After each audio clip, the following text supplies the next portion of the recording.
नमस्कार। यह है कहानियों का अद्भुत संसार किस्सा कहानी और मैं मंजीत ठाकुर आपको सुना रहा हूं मुंशी प्रेमचंद की सर्वश्रेष्ठ कहानियों में से एक, नमक का दारोगा।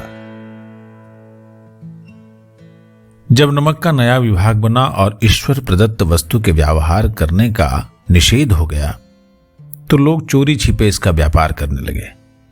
अनेक प्रकार के छल प्रपंचों का सूत्रपात हुआ। कोई घूस से काम निकालता था, कोई चालाकी से। अधिकारियों के पवार थे। पटवारीगिरी का सर्वसम्मानित पद छोड़ छाड़ कर लोग इस विभाग की बरकंदाजी करते थे। इसके दारोगा पद के लिए तो वकीलों का भी जी ललचाता था। यह वो समय था जब अंग्रेजी शिक्षा और ईसाई मत को लोग एक ही वस्तु समझते थे। फारसी का प्राबल्य था। प्रेम की कथाएं और श्रृंगार रस के काव्य पढ़कर फारसीदां लोग सर्वोच्च पदों पर नियुक्त हो जाया करते थे। मुंशी वंशीधर भी जुलेखा की विरह कथा समाप्त करके शीरी और फरहाद के प्रेम वृत्तांत को, नल और नील की लड़ाई और अमेरिका के आविष्कार से अधिक महत्व की बातें समझते हुए रोजगार की खोज में निकले। उनके पिता एक अनुभवी पुरुष थे। समझाने लगे, बेटा, घर की दुर्दशा देख रहे हो, ऋण के बोझ से दबे हुए हैं। लड़कियां हैं, वे घास फूस की तरह बढ़ती चली जाती हैं। मैं एक कगारे का वृक्ष हो रहा हूं, न मालूम कब गिर पड़ूं। अब तुम ही घर के मालिक मुख्तार हो। नौकरी में ओहदे की ओर ध्यान मत देना, ये तो पीर का मजार है। निगाह चढ़ावे और चादर पर रखनी चाहिए। ऐसा काम ढूंढना जहां कुछ ऊपरी आय हो। मासिक वेतन पूर्णमासी का चांद है जो एक दिन दिखाई देता है और घटते घटते लुप्त हो जाता है। ऊपरी आय बहता हुआ स्रोत है जिससे सदैव प्यास बुझती है। वेतन तो मनुष्य देता है, इसी से उसमें वृद्धि नहीं होती। ऊपरी आमदनी ईश्वर देता है, इसी से उसकी बरकत होती है। अब तुम स्वयं विद्वान हो, तुम्हें क्या समझाऊं। इस विषय में विवेक की बड़ी आवश्यकता है। मनुष्य को देखो, उसकी आवश्यकता को देखो और अवसर को देखो। इसके उपरांत जो उचित समझो वो करो। गरज वाले आदमी के साथ कठोरता करने में लाभ ही लाभ है, लेकिन बेगरज को दांव पर लाना जरा कठिन है। इन बातों को निगाह में बांध लो तो ये मेरी जन्म भर की कमाई है। इस उपदेश के बाद पिताजी ने आशीर्वाद दिया। वंशीधर आज्ञाकारी पुत्र थे। ये बातें ध्यान से सुनी और तब घर से निकल खड़े हुए। इस विस्तृत संसार में उनके लिए धैर्य अपना मित्र, बुद्धि अपनी पथ प्रदर्शक और आत्मालंबन ही अपना सहायक था। लेकिन अच्छे शकुन से चले थे। जाते ही जाते नमक विभाग के दारोगा पद पर प्रतिष्ठित हो गए। वेतन अच्छा और ऊपरी आय का तो ठिकाना ही नहीं था। वृद्ध मुंशी जी को सुख संवाद मिला तो फूले नहीं समाये। महाजन कुछ नरम पड़े। कलवार की आशालता लहलहाई। पड़ोसियों के हृदय में शूल उठने लगे। जाड़े के दिन थे और रात का समय।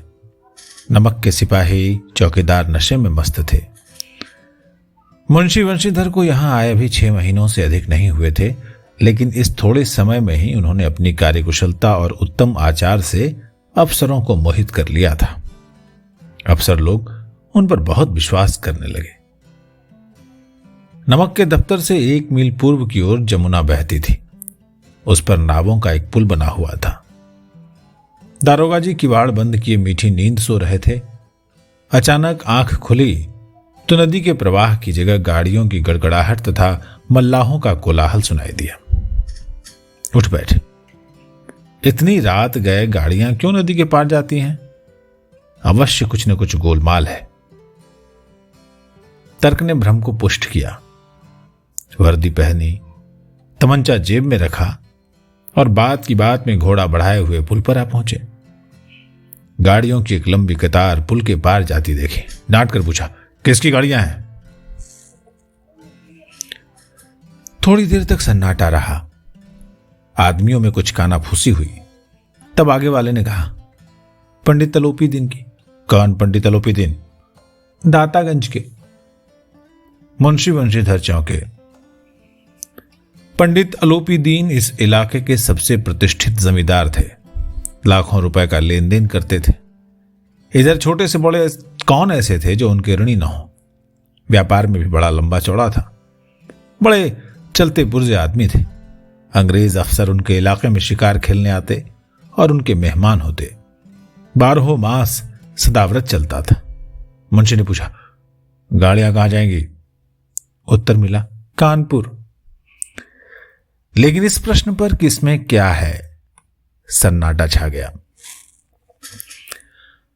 दारोगा साहब का संदेह और बढ़ा। कुछ देर तक उत्तर की बाट देखकर वो जोर से बोले, क्या तुम सब गूंगे हो गए हो? हम पूछते हैं इनमें क्या लदा है? जब इस बार भी कोई उत्तर नहीं मिला तो उन्होंने घोड़े को एक गाड़ी से मिलाकर बोरे को टटोला। भ्रम दूर हो गया कि नमक के ढेले थे। पंडित अलोपी दीन अपने सजीले रथ पर सवार कुछ सोते कुछ जागते चले आते थे। अचानक कई गाड़ीबानों ने घबराए हुए आकर जगाया और बोले, महाराज, दरोगा ने गाड़ियां रोक दी हैं और घाट पर खड़े आपको बुलाते हैं। पंडित अलोपी दीन का लक्ष्मी जी पर अखंड विश्वास था।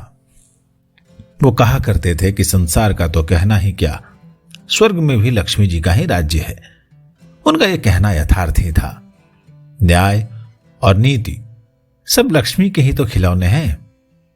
इन्हें वो जैसे चाहती हैं नचाती हैं। लेटे ही लेटे गर्व से बोले, चलो हम आते हैं।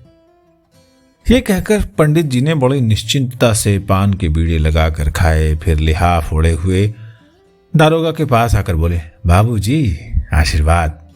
कहिए, हमसे ऐसा कौन सा अपराध हुआ कि गाड़ियां रोक दी गई? हम ब्राह्मणों पर तो आपकी कृपा दृष्टि रहनी चाहिए। वंशीधर रुखाए से बोले, सरकारी हुक्म। पंडित अलोपीदीन ने हंसकर कहा, हम सरकारी हुक्म को नहीं जानते और न सरकार को जानते। हमारे सरकार तो आप ही हैं। हमारा और आपका तो घर का मामला है। हम कभी आपसे बाहर हो सकते हैं? आपने व्यर्थ ही कष्ट उठाया। ये नहीं हो सकता कि इधर से जाएं और इस घाट के देवता को भेंट न चढ़ाएं। और मैं तो आपकी सेवा में स्वयं ही आ रहा था। वंशीधर पर ऐश्वर्य की मोहिनी वंशी का कुछ प्रभाव नहीं पड़ा। ईमानदारी की नई उमंग थी। कड़क कर बोले, हम उन नमक हरामों में नहीं हैं जो कौड़ियों में अपना ईमान बेचते फिरते हैं। आप इस समय हिरासत में हैं। आपको कायदे के अनुसार चालान होगा। बस मुझे अधिक बातों की फुर्सत नहीं है। जमादार बदलू सिंह, तुम इन्हें हिरासत में ले लो, मैं हुक्म देता हूं। पंडित अलोपीदीन स्तंभित हो गए। गाड़ीवानों में हलचल मच गई। पंडित जी के जीवन में कदाचित ये पहला ही अवसर था कि ये ऐसी कठोर बातें सुननी पड़े। बदलू सिंह आगे बढ़ा, किंतु रोब के मारे यह साहस नहीं हुआ कि उनका हाथ पकड़ सके। पंडित जी ने धर्म को धन का ऐसा निरादर करते कभी नहीं देखा था। विचार किया कि यह अभी उद्दंड लड़का है, माया मोह के जाल में अभी नहीं पड़ा। अल्लड़ है, झिझकता है। बहुत दीन भाव से बोले, बाबू साहब ऐसा मत कीजिए, हम मिट जाएंगे, इज्जत धूल में मिल जाएगी। हमारा अपमान करने से आपके हाथ क्या आएगा? हम किसी तरह आपसे बाहर थोड़े ही हैं। वंशीधर ने कठोर स्वर में कहा, हम आपकी ऐसी बातें नहीं सुनना चाहते। अलोपीदीन ने जिस सहारे को चट्टान समझ रखा था वो पैरों के नीचे खिसकता हुआ मालूम हुआ। स्वाभिमान और धन ऐश्वर्य की कड़ी चोट लगी, परंतु अभी तक धन की सांख्यिक शक्ति पर पूरा भरोसा था उन्हें। अपने मुख्तार से बोले, लाला जी 1000 की नोट बाबूजी की भेंट करो, इस समय आप भूखे शेर हो रहे हैं। बंशीधर ने गर्म होकर कहा, 1000 नहीं, 1,00,000 भी मुझे सच्चे मार्ग से नहीं हटा सकते। धर्म की इस बुद्धिहीन दृढ़ता और देव दुर्लभ त्याग पर मन बहुत झुंझलाया। अब दोनों शक्तियों में संग्राम होने लगा। धन ने उछल उछल कर आक्रमण करने शुरू किए। 1 से 5, 5 से 10, 10 से 15 और 15 से 20,000 तक नौबत पहुंची। किंतु धर्म अलौकिक वीरता के साथ बहुसंख्यक सेना के सम्मुख अकेला पर्वत की भांति अटल और विचलित खड़ा था। अलोपीदीन निराश होकर बोले, अब इससे अधिक मेरा साहस नहीं, आगे आपको अधिकार है। बंशीधर ने अपने जमादार को ललकारा। बदलू सिंह मन में दरोगा जी को गालियां देता हुआ पंडित अलोपीदीन की ओर बढ़ा। पंडित जी घबराकर 2-3 कदम पीछे हट गए। अत्यंत दीनता से बोले, बाबू साहब, ईश्वर के लिए मुझ पर दया कीजिए। मैं 25,000 पर निपटारा करने को तैयार हूं। असंभव बात है। 30,000 पर किसी भी तरह संभव नहीं। क्या 40,000 पर भी नहीं?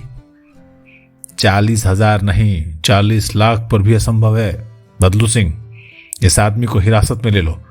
मैं अब एक शब्द भी नहीं सुनना चाहता। धर्म ने धन को पैरों तले कुचल डाला। अलोपीदीन ने एक हृष्ट पुष्ट मनुष्य को हथकड़ियां लिए हुए अपनी ओर आते देखा। चारों ओर निराश और कातर दृष्टि से देखने लगे। इसके बाद मूर्छित होकर गिर पड़े। दुनिया सोती थी, पर दुनिया की जीभ जागती थी। सवेरे देखिए तो बालक वृद्ध सबके मुंह से यही बात सुनाई देती थी। जिसे देखिए वही पंडित जी के इस व्यवहार पर टीका टिप्पणी कर रहा था। निंदा की बौछारें हो रही थी। मानो संसार से अब पापी का पाप कट गया।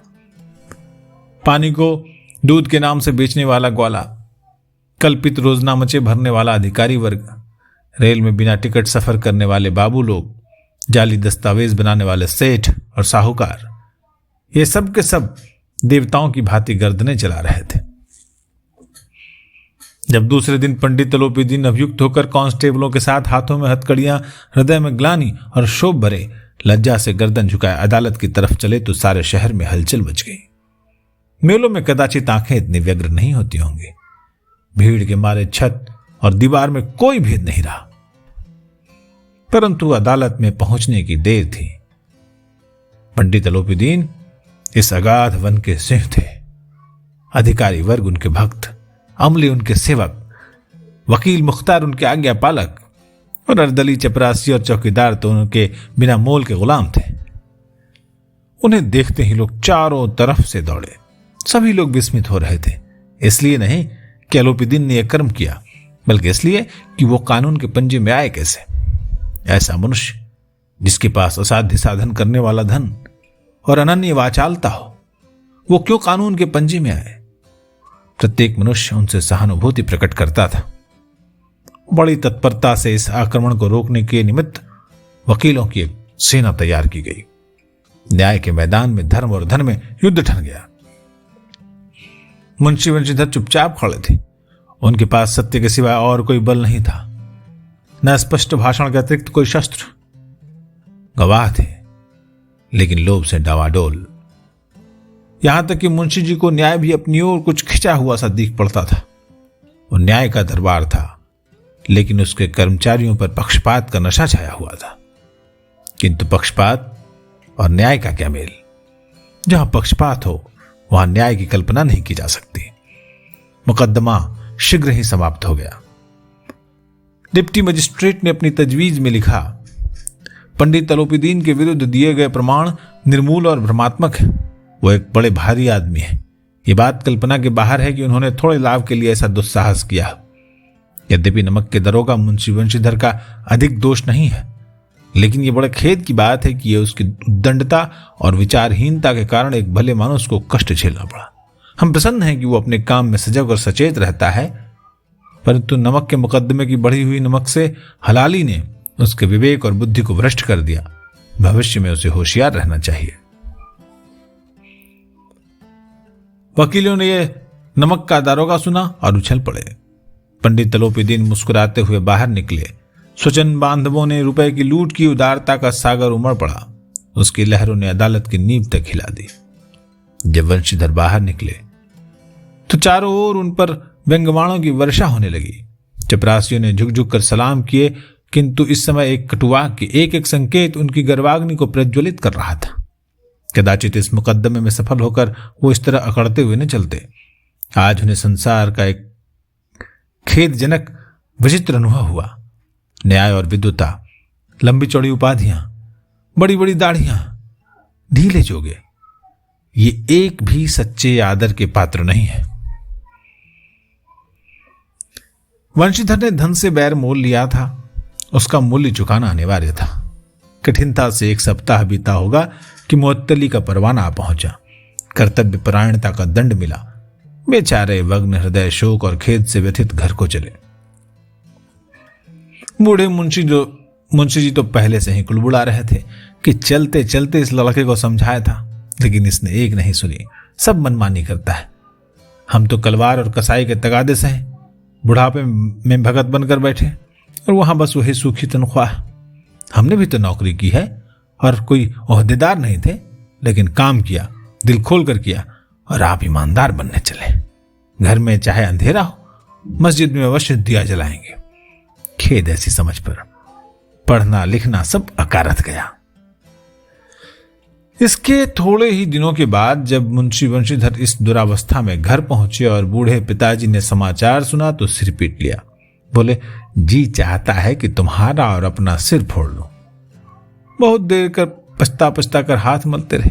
क्रोध में कुछ कठोर बातें भी कही, और यदि वंशीधर वहां से टल न जाते तो अवश्य ही ये क्रोध विकट रूप धारण करता।